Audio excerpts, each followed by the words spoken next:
Good evening students, class 12 का revision batch है। हम लोग पढ़ाने हैं चैप्टर 2। आज होगा लेक्चर नंबर 4। तो 2 टर्म की इसमें थ्योरी बची है, बस 4 और 5। ठीक है, फिर आपकी ये यूनिट क्या हो जाएगी, फिनिश हो जाएगी। तो क्लास 12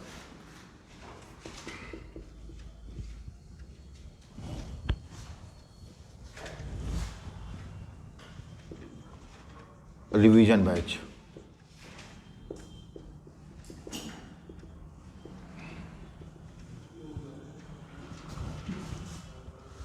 चैप्टर 2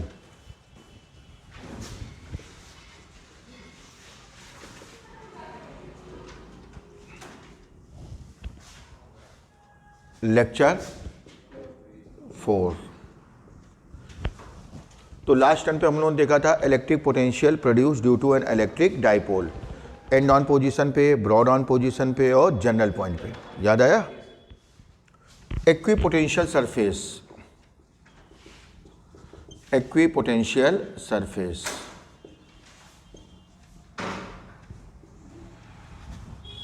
देखिए, 3 सरफेस ऐसे होते हैं जिनकी डेफिनेशन सेम होती है, बस उनका फील्ड अलग अलग होता है। एक होता है आइसोथर्मल सरफेस, ये हम लोग हीट में यूज करते हैं। दूसरा कौन सा होता है आपका, वेव फ्रंट, ये वेव में यूज करते हैं। और तीसरा होता है आपका इक्विपोटेंशियल सरफेस, ये इलेक्ट्रिक फील्ड में यूज करते हैं हम लोग। याद आया? तो तीनों की डेफिनेशन सेम है, तीनों की डेफिनेशन सेम है। ठीक है, आइसोथर्मल सरफेस के हर पॉइंट का क्या सेम होता है, टेम्परेचर। क्या सेम होता है, टेम्परेचर। इसके हर पॉइंट का क्या सेम होता है, फेज। इसके हर पॉइंट का क्या सेम होता है, पोटेंशियल। जब हमने वेव फ्रंट पढ़ाया था तो ऐसे बताया था, याद आया?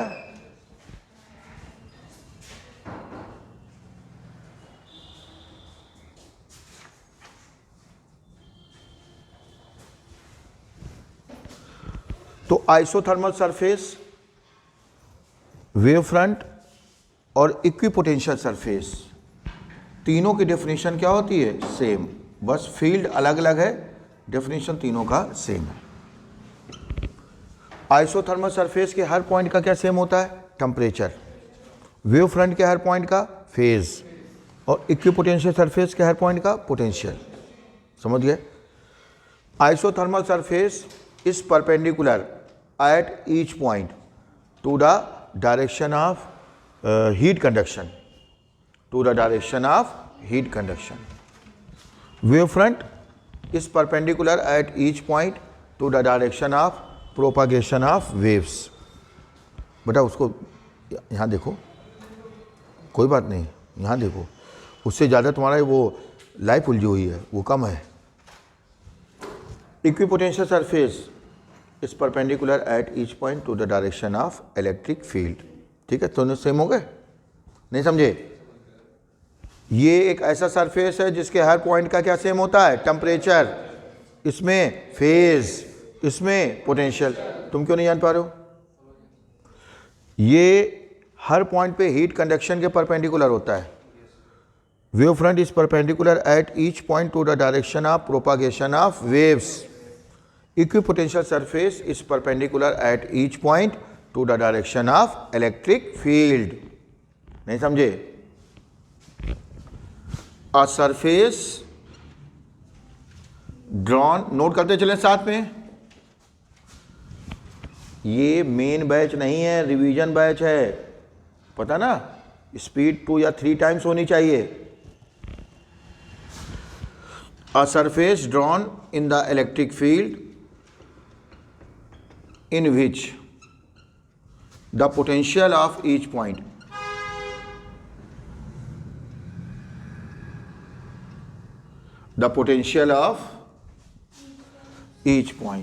is same.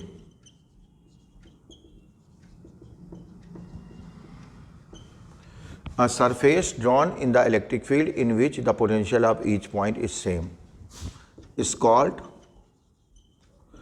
Equipotential surface.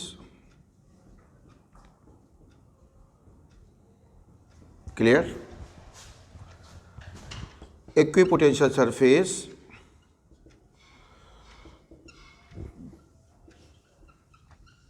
is perpendicular at each point to the direction of electric field. अगर हम बात करें यूनिफॉर्म इलेक्ट्रिक फील्ड के लिए,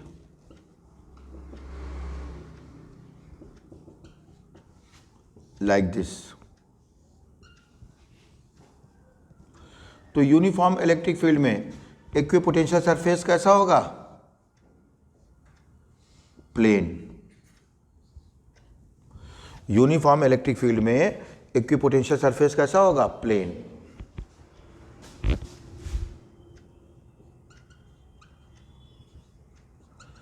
equipotential surface is plane. Note करते चले ना सब लोग, कोई कहानी तो नहीं सुन रहा है?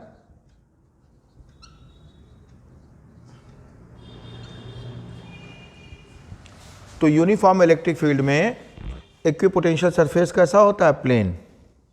ठीक है। पॉइंट चार्ज अगर है,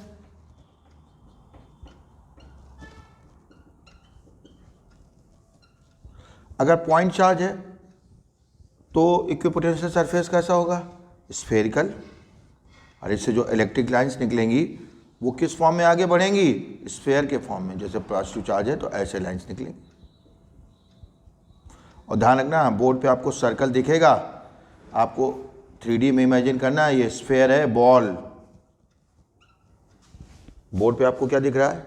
सर्कल, चूड़ी, कड़ा, कंगन, छल्ला, और है क्या एक्चुअल में? Ball, football, rasgulla, laddu. नहीं समझे? तो ये स्फेरिकल। ठीक है।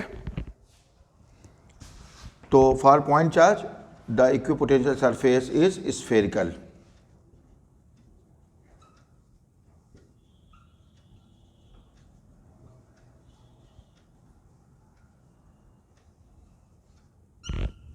तो पॉइंट चार्ज के लिए इक्विपोटेंशियल सरफेस कैसा होगा आपका? स्फेरिकल। और यूनिफॉर्म इलेक्ट्रिक फील्ड के लिए क्या होगा? प्लेन। अगर लाइन चार्ज है, सब पे क्वेश्चन होंगे फॉर लाइन चार्ज। तो किसी लाइन चार्ज से जो इलेक्ट्रिक लाइंस निकलती हैं वो सिलेंडर के फॉर्म में आगे बढ़ती हैं। किस फॉर्म में आगे बढ़ती हैं? सिलेंडर।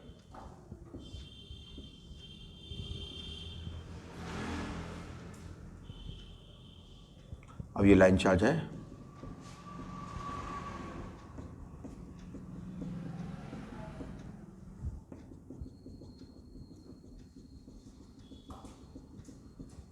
तो लाइन, इलेक्ट्रिक लाइंस ऊपर जाएंगी, नीचे जाएंगी, यानी किस फॉर्म में आगे बढ़ रही है? ये सिलेंडर के फॉर्म। बाहर भी जाएंगी, अंदर भी जाएंगी, सिलेंडर के फॉर्म में आगे बढ़ रही है। समझ रहे हैं? अरे क्यों नहीं समझ पा रहे हो? किस फॉर्म में आगे बढ़ रही हैं? सिलेंडर के फॉर्म में। तो अगर यूनिफॉर्म इलेक्ट्रिक फील्ड है, यानी पैरेलल इलेक्ट्रिक फील्ड है, तो फिर आपका प्लेन होगा इक्विपोटेंशियल सरफेस। अगर पॉइंट चार्ज है तो फिर कैसा होगा? स्फेरिकल। अगर लाइन चार्ज है तो cylindrical. The equipotential surface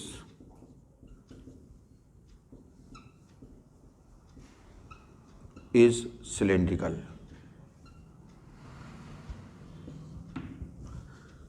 According to definition of PD,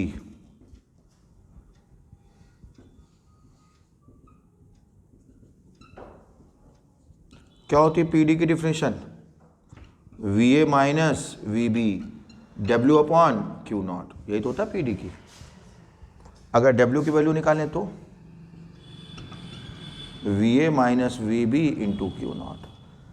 eight equipotential surface क्या होगा? VA की वैल्यू VB के इक्वल, क्योंकि इक्विपोटेंशियल सरफेस के हर पॉइंट का पोटेंशियल क्या होता है? सेम। और जब VA की वैल्यू VB के इक्वल हो जाएगी तो W कितना आ जाएगा आपका? 0। क्या कंक्लूजन निकला? यानी इक्विपोटेंशियल सरफेस पर किसी चार्ज को एक पॉइंट से दूसरे पॉइंट तक ले जाने में कितना वर्क करना पड़ता है? 0, यानी कोई वर्क नहीं करना पड़ता है।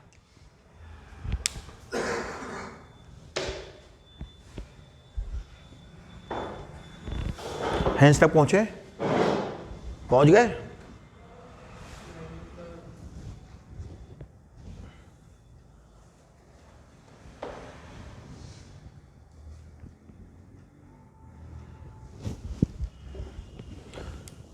Hence,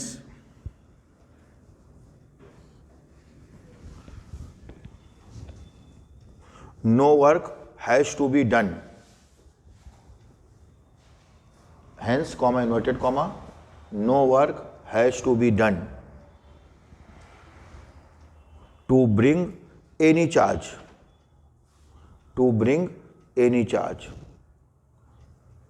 from one point to another point. From one point to another point on the equipotential surface. On the equipotential surface. मतलब समझे? यानी इक्विपोटेंशियल सरफेस पर किसी भी चार्ज को एक पॉइंट से दूसरे पॉइंट तक ले जाने में हमें कोई वर्क नहीं करना पड़ता। इन्वर्टेड कॉमा क्लोज करो। One point two another point on the equipotential surface. On the equipotential surface. क्या लिखा है, समझ गए? No work has to be done to bring any charge from one point to, नहीं समझे? On the equipotential surface. On the equipotential surface. ठीक है? No doubt? Any charge on the equipotential surface. No work का मतलब 0 work. ध्यान रखेंगे, uniform electric field में equipotential surface कैसा होगा? प्लेन। पॉइंट चार्ज के लिए स्फेरिकल, लाइन चार्ज के लिए cylindrical. Electric capacitance of a conductor.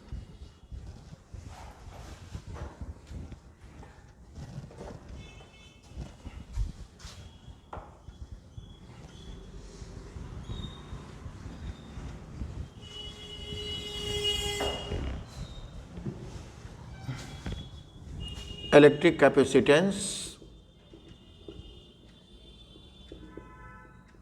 of a conductor.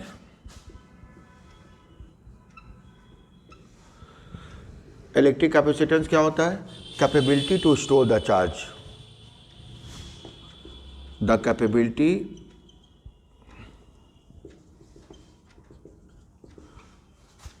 of a conductor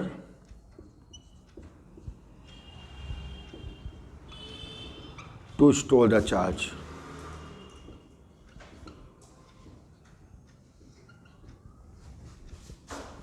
Is called, ये तो थ्योरेटिकल डेफिनेशन हो गई, electric capacitance of that conductor.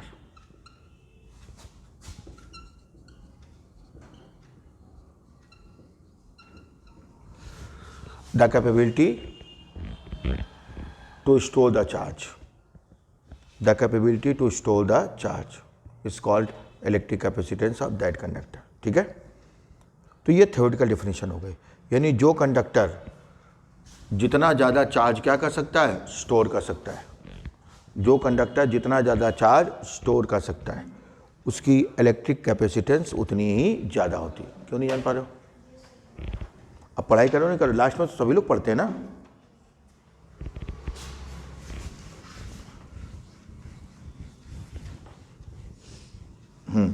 देखें,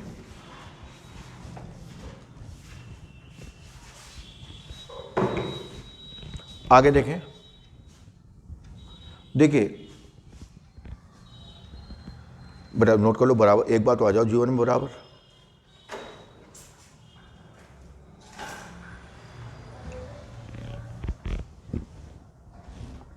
हो गया? अच्छा, पीछे क्यों हो जाते हो? बड़े हो गए ना अब तो, 12th में आ गए बेटा। इसके बाद बच्चे डॉक्टर इंजीनियर बनते हैं, 12th के बाद ही तो बनते हैं। तो देखिए, जब हम किसी कंडक्टर को चार्ज देते हैं, क्या देते हैं?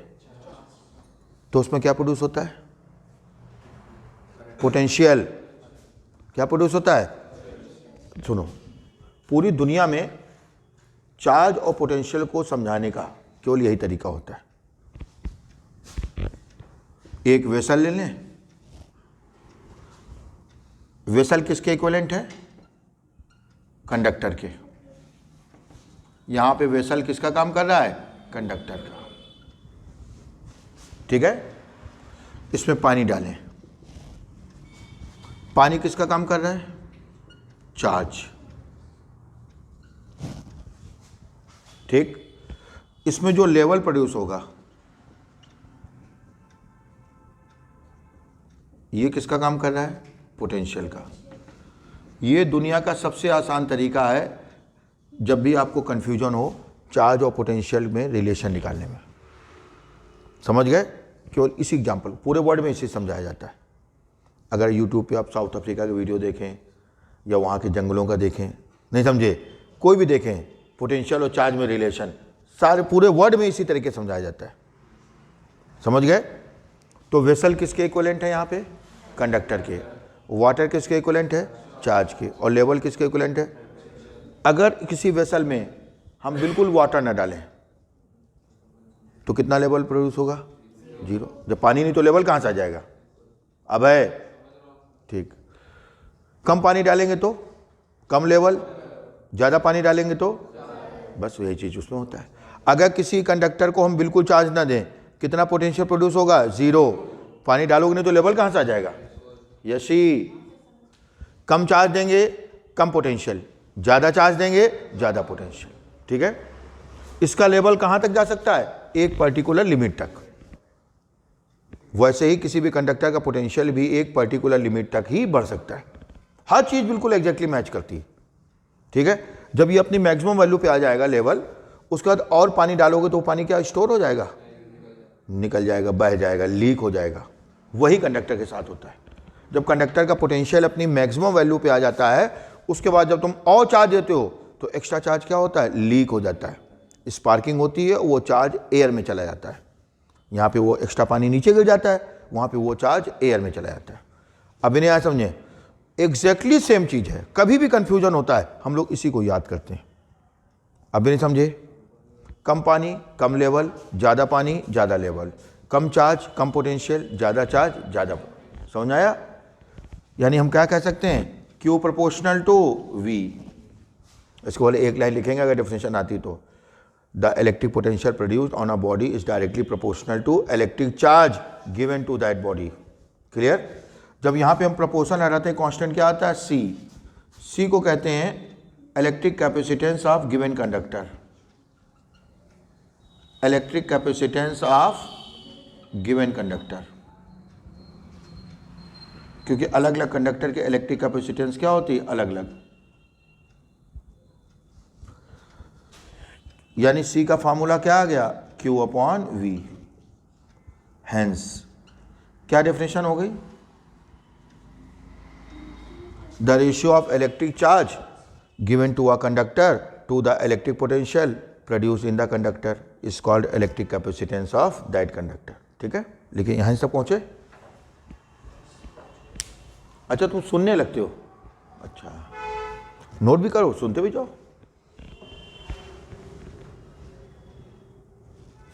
लिखे,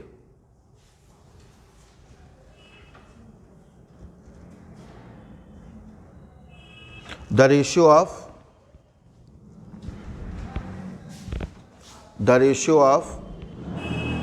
इलेक्ट्रिक चार्ज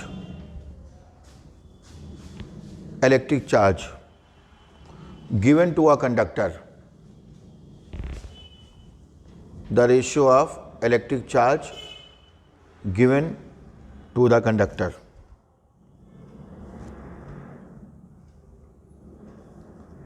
क्या लिखा? given to a conductor to the electric potential,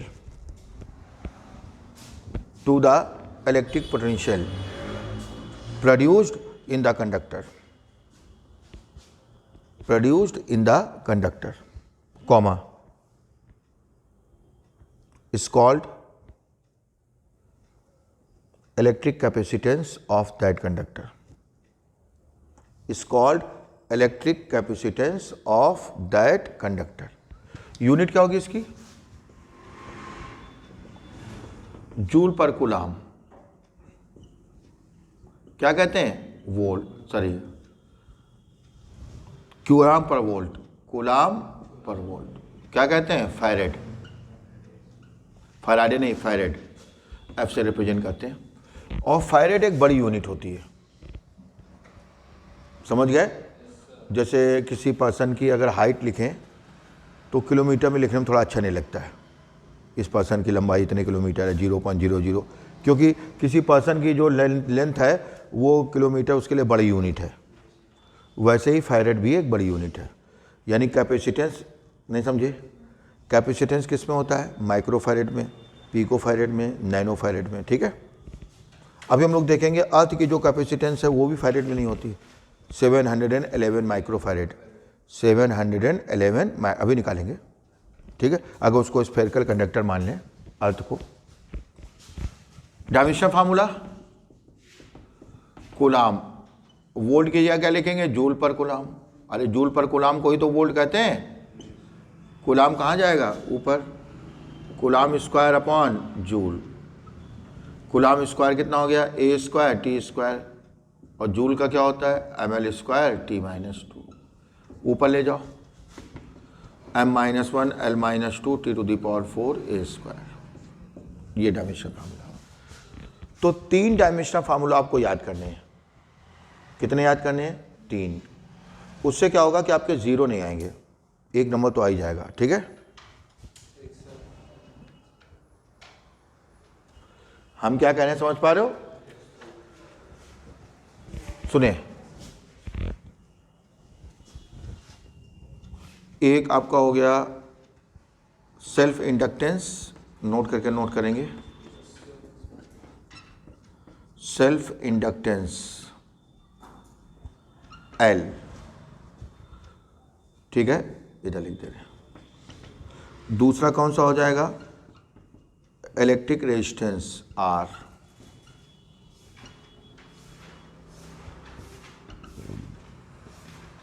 तीसरा हो जाएगा इलेक्ट्रिक कैपेसिटेंस C। तो ये 3 डायमेंशनल फार्मूला आपको याद करने हैं। कैसे याद रखेंगे?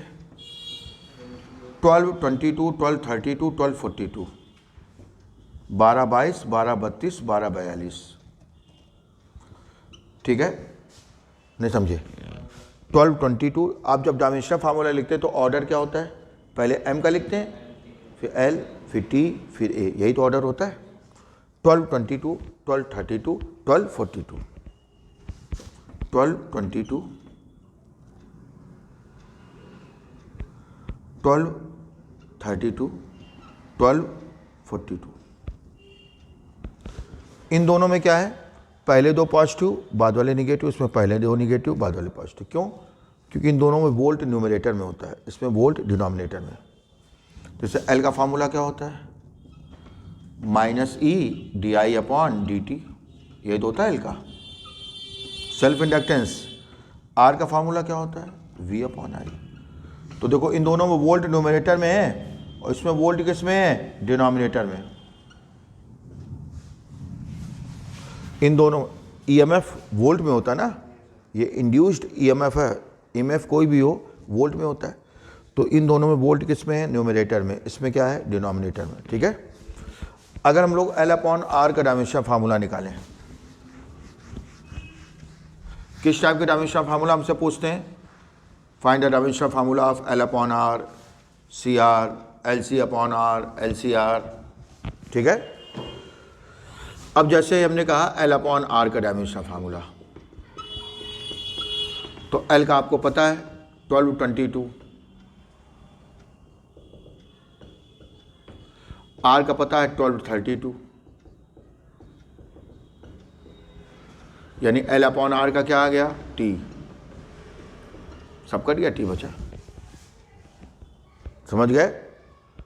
जैसे हमने कहा CR का बताओ, तो CR का भी यही आ जाएगा, T। दोनों को मल्टीप्लाई कर दो, T बचेगा, ठीक है। अभी नहीं समझे।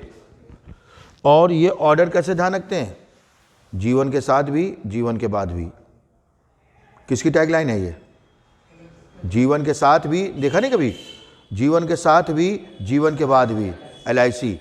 अरे LIC का कोई भी एडवर्टीजमेंट हो, चाहे पेपर में आए चाहे टीवी में, यही तो बोलते हैं, जीवन के साथ भी जीवन के बाद भी, तो वो LIC होता है। यहाँ क्या है, LRC। अरे ऑर्डर याद रखने के लिए, नहीं तो पता है LCR कर दो तो ये ऊपर नीचे हो जाए, ठीक है। तो जीवन के साथ भी जीवन के बाद भी, जिंदा रहोगे तो कम मिलेगा, मर जाओगे तो ज़्यादा मिलेगा, ये तो होता है LIC में। नहीं पता क्या, जिंदा रहोगे तो कम मिलता है और मर जाओ तो ज़्यादा मिलता है, समझ गए। हाँ, तो LRC, ठीक है। 1222, 1232, 1242, इन दोनों में पहले दो पॉजिटिव हैं, बाद वाले नेगेटिव हैं। इसमें पहले दो नेगेटिव हैं, बाद वाले पॉजिटिव। क्यों ऐसा है, समझ आया? क्योंकि इन दोनों में वोल्ट कहाँ है, न्यूमरेटर में, इसमें वोल्ट कहाँ है, डिनोमिनेटर में। नोट करेंगे इलेक्ट्रिक कैपेसिटेंस, ये नोट कर लिया। अच्छी तरह बराबर आ जाओ तुम लोग, 15 सेकंड का ब्रेक।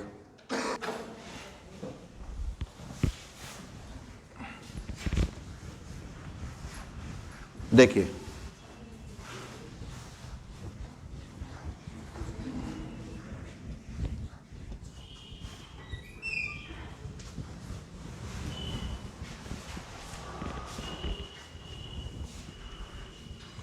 इलेक्ट्रिक कैपेसिटेंस, बेटा देखते रहे, बहुत तेज लिखना है। Electric capacitance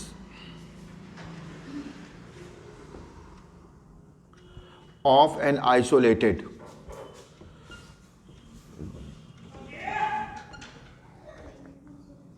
spherical conductor। Isolated जानते हैं ना, जिसका किसी दूसरे कंडक्टर से कोई रिलेशन, कोई कनेक्शन ना हो। Electric capacitance of an isolated spherical conductor, ठीक है। तो ये आइसोलेटेड स्फेरिकल कंडक्टर, ये कोई मेटालिक स्फेयर हो गया, सॉलिड हो, हॉलो हो, कैसा भी हो, इसको हमने पॉजिटिव चार्ज दिया तो पूरे में यूनिफॉर्मली क्या हो जाएगा, स्प्रेड हो जाएगा। अब ये चार्ज किसी और दूसरे पे नहीं जाना चाहिए, उसके लिए हम क्या करेंगे, इसको इंसुलेटिंग स्टैंड पे रखेंगे। कहाँ रखेंगे, क्यों रखेंगे, ताकि इसका चार्ज केवल किसके पास रहे, इसके पास। तभी तो कहोगे आइसोलेटेड है। जमीन पर रख दोगे तो इससे चार्ज जमीन में नहीं चला जाएगा। इसकी रेडियस कितनी है, a। अगर इसके सरफेस पे पोटेंशियल निकालें, electric potential produced at the surface of sphere,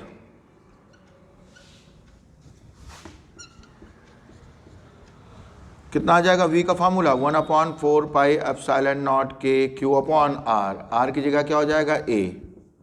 ये पोटेंशियल हो गया। ध्यान रखना, चाहे इलेक्ट्रिक फील्ड निकालना हो चाहे पोटेंशियल, जब हम स्फीयर के बाहर निकालते हैं या सरफेस पे निकालते हैं तो पूरे चार्ज को कहाँ मान लेते हैं, सेंटर पे। पता ना, कैसा भी स्फीयर हो, जब हम इलेक्ट्रिक फील्ड फाइंड करते हैं या इलेक्ट्रिक पोटेंशियल, कहाँ, स्फीयर के बाहर या सरफेस पे, तो हम पूरे चार्ज को कहाँ मान लेते हैं, सेंटर पे, ठीक है। Q अपॉन R होता है, यहाँ Q अपॉन A हो गया। कैपेसिटेंस निकाल लो, capacitance of the sphere, C equal to Q upon V। V का फार्मूला रख दो इक्वेशन फर्स्ट से, 1/4 pi epsilon naught k Q upon A। Q से Q क्या हो जाएगा, कैंसिल, ये आग पर आ गया।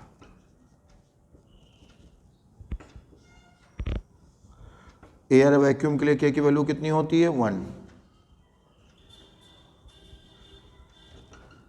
C equal to 4 pi epsilon not A। 4 pi epsilon not constant हो गया। कोई भी फार्मूला लिखते हैं बगल में क्या लिखेंगे, उसकी यूनिट। हम कह सकते हैं C प्रोपोर्शनल टू A।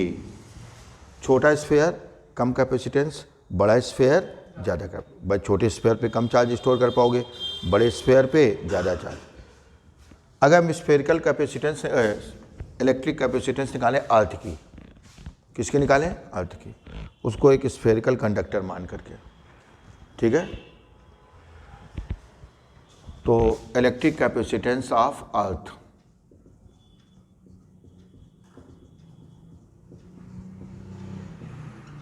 क्या होता है? सी इक्वल टू स्फेयर के लिए 4 पाई एप्सिलॉन नॉट ए होता है। अर्थ के लिए क्या आ जाएगा? ए की जगह आर ई आ जाएगा। आर ई क्या होता है? रेडियस ऑफ अर्थ, पता ना? 4 पाई एप्सिलॉन नॉट कितना हो जाएगा? 1/9 इंटू 10⁻9। नहीं समझे? 1/4 पाई एप्सिलॉन नॉट होता है 9 इंटू 10⁻9। तो 4 पाई एप्सिलॉन नॉट क्या हो जाएगा? 1/9 इंटू 10⁻9। नहीं समझे? आर ई रेडियस ऑफ अर्थ कितना होता है? 6.4 10⁻6। सॉल्व कर लो तो ये हो गया 6.4 डिवाइडेड बाई 9 फैरेड। इसको ऐसे कर लो 6400 डिवाइडेड बाई 9 और 10⁻6 फैरेड, माइक्रो फैरेड हो जाएगा। 10⁻6 फैरेड की क्या लिखोगे? Micro farad. तो अर्थ की कैपेसिटेंस कितनी हो गई? 711 माइक्रो। और ध्यान रखना रेडियस ऑफ अर्थ कितना होता है? चाहो तो यहाँ लिख लो radius of earth R E 6400 kilometre.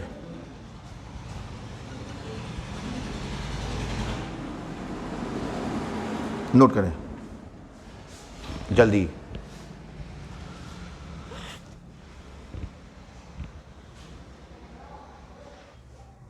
तो इसके बाद हम एक नोट लिखेंगे।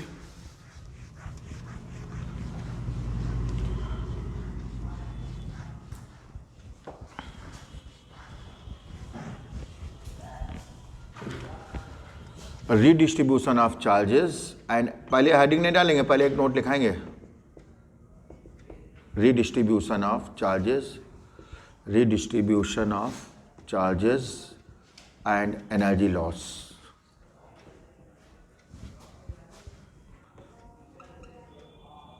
एनर्जी लॉस,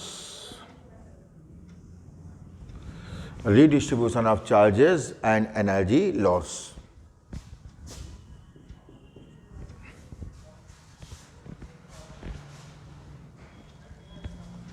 तो पहले एक नोट लिखें, ये बॉडी ए है, ये बॉडी बी है, इसका कैपेसिटेंस C1, इसका C2, एक वायर से कनेक्ट कर दिया। लिखे नोट लिखें, इसके बाद लिखना पूरा नोट करने के बाद।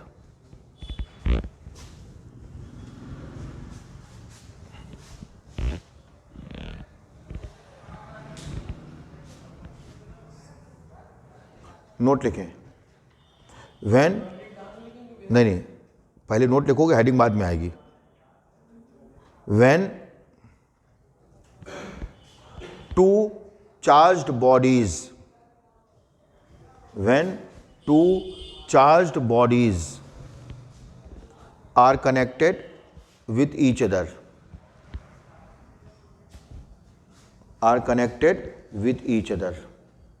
then positive charge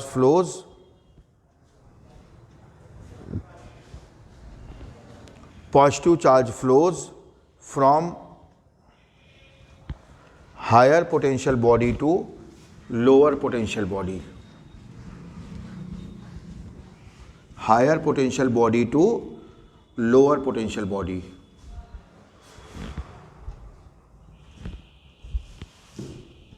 until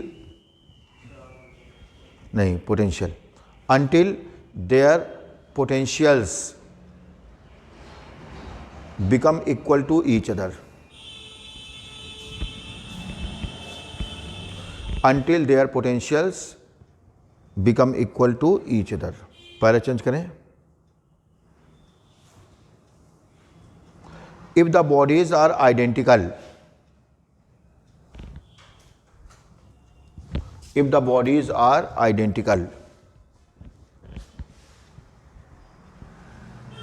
then potential and charge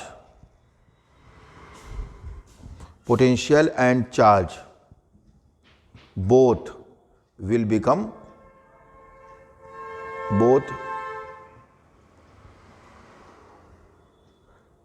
will become equal to each other, equal to each other. Point समझो, अगर बॉडीज आइडेंटिकल हैं, उनको टच करा दें तो पोटेंशियल भी सेम हो जाएगा और चार्ज भी सेम हो जाएगा। लेकिन बॉडीज अगर आइडेंटिकल नहीं और टच करा दें तो क्या सेम होगा? पोटेंशियल। पोटेंशियल हर कंडीशन में सेम होगा। चार्ज तब सेम होगा जब बॉडीज आइडेंटिकल हैं। समझ गए? अगर बॉडीज आइडेंटिकल हैं तो चार्ज भी सेम होगा और पोटेंशियल भी। क्यों नहीं जान पा रहे हो बेटा? समझ आया यशी? अगर बॉडीज आइडेंटिकल हैं तो चार्ज भी सेम होगा और पोटेंशियल, और आइडेंटिकल नहीं है तो केवल पोटेंशियल सेम, चार्ज नहीं सेम होगा, केवल क्या सेम होगा? पोटेंशियल। समझ गए? क्योंकि पॉजिटिव चार्ज कहाँ से कहाँ मूव करता है? हायर पोटेंशियल से लोअर। कब तक? जब तक दोनों के पोटेंशियल सेम ना हो। हाँ, अगर दोनों पे निगेटिव पोटेंशियल होगा तो फिर लोअर से हायर। निगेटिव चार्ज कहाँ से कहाँ शिफ्ट होता है? लोअर से हायर। पॉजिटिव चार्ज कहाँ से कहाँ जाता है? हायर से लोअर। लेकिन फाइनल रिजल्ट यही होगा कि पोटेंशियल दोनों का सेम हो जाएगा। अब ये दो कंडक्टर हैं ए और बी। ए को हमने चार्ज दिया Q1, पोटेंशियल कितना प्रोड्यूस हुआ? V1। दूसरे को चार्ज दिया Q2, कितना पोटेंशियल प्रोड्यूस हुआ? V2। ठीक है, अब दोनों को कनेक्ट कर दिया, दोनों का कॉमन पोटेंशियल हो गया, मान लेते हैं V। पहले ए पे चार्ज Q1 था, अब हो गया Q1 डैश। पहले बी पे चार्ज Q2 था, अब हो गया Q2 डैश। समझ गए? यहां तक पहुंचे? जल्दी।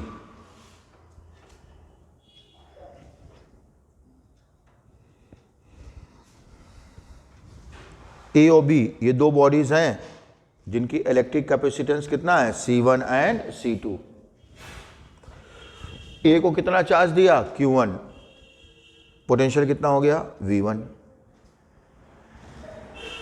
बी को कितना चार्ज दिया? Q2, पोटेंशियल कितना हो गया? V2। फिर हमने एक वायर से दोनों को कनेक्ट कर दिया, एक वायर से दोनों को कनेक्ट कर दिया। अब अगर ए का पोटेंशियल ज़्यादा होगा तो चार्ज ए से बी पे जाएगा, और बी का ज़्यादा होगा तो बी से। ठीक है? कब तक? जब तक दोनों का पोटेंशियल सेम ना हो जाए। नोट कर लिया बेटा? हाँ। पहले ए का पोटेंशियल कितना था? V1 कनेक्शन के पहले। बाद में ए का पोटेंशियल कितना हो गया? V2 नहीं, V। पहले ए का V1 था, बाद में V। पहले बी का V2 था, बाद में V। बाद में दोनों का V। नहीं समझे? पहले ए का कितना था? V1, बाद में V। पहले बी का कितना था? V2, बाद में V। बाद में दोनों का V हो गया। तो चार्ज बिफोर कनेक्शन, अगर चार्ज निकालें बिफोर कनेक्शन, Q1 कितना हो जाएगा? C1 V1, और Q2 कितना हो जाएगा? C2 V2। Q equal to CV होता ना? पहले ए का पोटेंशियल V1 था, बाद में V और बी का V1 V2 था, तो Q1 हो जाएगा C1 V1, Q2 हो जाएगा C2 V2। आफ्टर कनेक्शन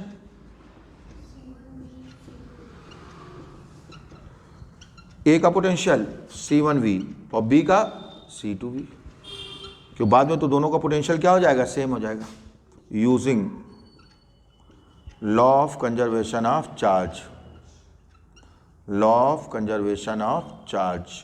सुनो ध्यान से, आप जानते हैं चार्ज को ना तो हम प्रोड्यूस कर सकते हैं ना डिस्ट्रॉय कर सकते हैं, केवल एक बॉडी से दूसरी बॉडी में क्या हो सकता है? ट्रांसफर। क्लियर? तो टोटल चार्ज बिफोर कनेक्शन कितना हो गया? Q1 प्लस Q2, और total charge after connection Q1 dash plus Q2 dash. समझे? ये हो गया C1 V1 और ये C2 V2, ये C1 V और ये C2 V। कॉमन पोटेंशियल निकालने, इससे V कॉमन ले लो, V कॉमन ले उधर डिवाइड कर दो। क्या आ गया कॉमन पोटेंशियल का formula? C1 V1 plus C2 V2 upon C1 plus C2। ये आ गया आपका इक्वेशन नंबर फर्स्ट।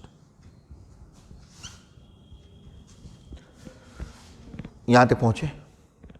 क्या नहीं समझे?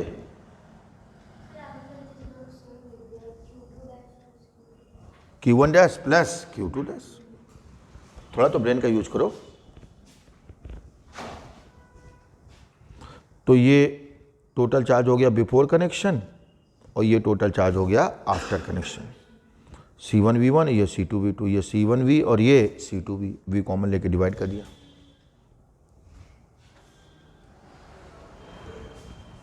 यहां तक कोई दिक्कत? ठीक। अब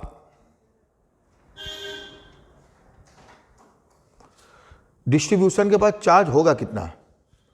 अभी हमने देखा Q1 डैश C1V है, Q1 dash upon Q2 dash निकाले, C1V अपॉन C2V, V से V कैंसिल। यानी स्टार्टिंग में किसी भी कंडक्टर के पास कितना भी चार्ज हो, लेकिन फाइनली जो चार्ज होगा वो कैपेसिटेंस के रेशियो में।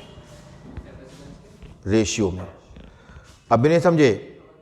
स्टार्टिंग में किसी भी कंडक्टर के पास कितना भी चार्ज हो, लेकिन फाइनली जो चार्ज होता है वो कैपेसिटेंस के रेशियो में। देखो Q1 dash plus Q2 dash क्या आ गया? C1 upon C2। कई न्यूमेरिकल्स में यूज करेंगे, इस पे बेस्ड कई न्यूमेरिकल मिलेंगे आपको बहुत सारे, जहां भी दो चार्ज बॉडीज को कनेक्ट किया जाएगा यही यूज होगा। अब एनर्जी लॉस निकालना है। क्या निकालना है?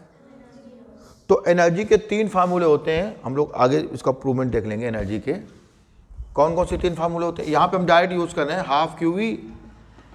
नेक्स्ट टर्म पे इसका प्रूवमेंट देख लेंगे, half CV square half Q square upon C। ये 3 के तीनों किसके फार्मूले हैं? एनर्जी के। हम बीच वाला यूज कर रहे हैं, electric potential energy stored in the charge capacitor. अगले हेडिंग यही है, electric potential energy stored in a charged capacitor. Charged capacitor, capacitor कह दो या कंडक्टर कह दो। अभी कंडक्टर की बात करें, उसके बाद कैपेसिटर की करेंगे। कंडक्टर का मतलब सिंगल कंडक्टर, कैपेसिटर का मतलब डबल कंडक्टर। ठीक है, सुनो, ये हमने एलेक्स फार्मूला बताया, नेक्स्ट टर्म पे इसका प्रूवमेंट देखेंगे, अभी यूज करना हमें। तो एनर्जी लॉस कैसे निकलेगी? टोटल एनर्जी निकालो बिफोर कनेक्शन, फिर निकालो टोटल एनर्जी आफ्टर कनेक्शन, और बिफोर कनेक्शन से आफ्टर कनेक्शन को सब्ट्रैक्ट कर दो। क्या निकल आएगा? Energy loss. नहीं समझे? Total energy before connection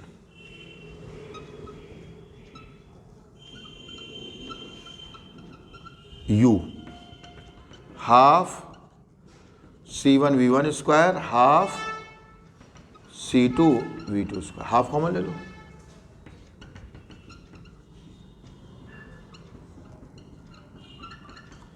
total energy before connection ये हो गया। आफ्टर कनेक्शन निकालें, total energy after connection. Energy का मतलब यहां पे एनर्जी का मतलब इलेक्ट्रिक पोटेंशियल एनर्जी जो उस कंडक्टर के अंदर स्टोर है। बेटा 2 मिनट का स्टोर है बस। टोटल एनर्जी आफ्टर कनेक्शन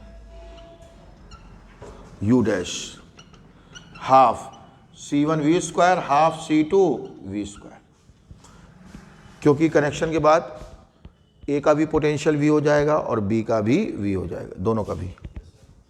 क्या क्या कॉमन ले लो? Half C1 plus C2V square, half common ले लिया, V स्क्वायर कॉमन ले लिया। V की वैल्यू रखेंगे हम from equation first.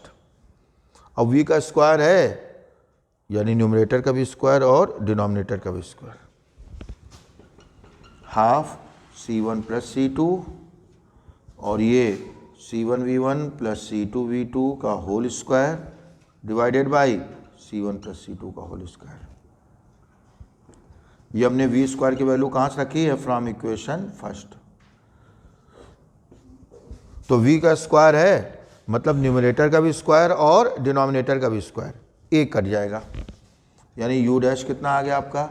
Half C1V1 C2V2 का whole square upon C1 plus C2। ये हो गया आपका आफ्टर कनेक्शन। अगर लॉस हो रहा है तो पहले वाली एनर्जी ज़्यादा होगी, बाद वाली कम होगी, तो पहले वाली से बाद वाली को सब्ट्रैक्ट कर दो। क्या निकल आएगा? Energy loss. क्लियर? बस 2 मिनट और।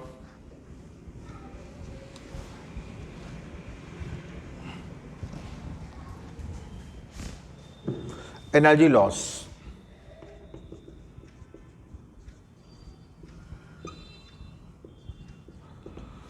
तो पहले वाली एनर्जी से बाद वाली एनर्जी को सब्ट्रैक्ट कर देंगे, एनर्जी लॉस आ जाएगा। लॉस हो रहा है ना, तो बाद वाली कम नहीं होगी, हाफ कॉमन आ जाएगा और कुछ कॉमन आएगा नहीं।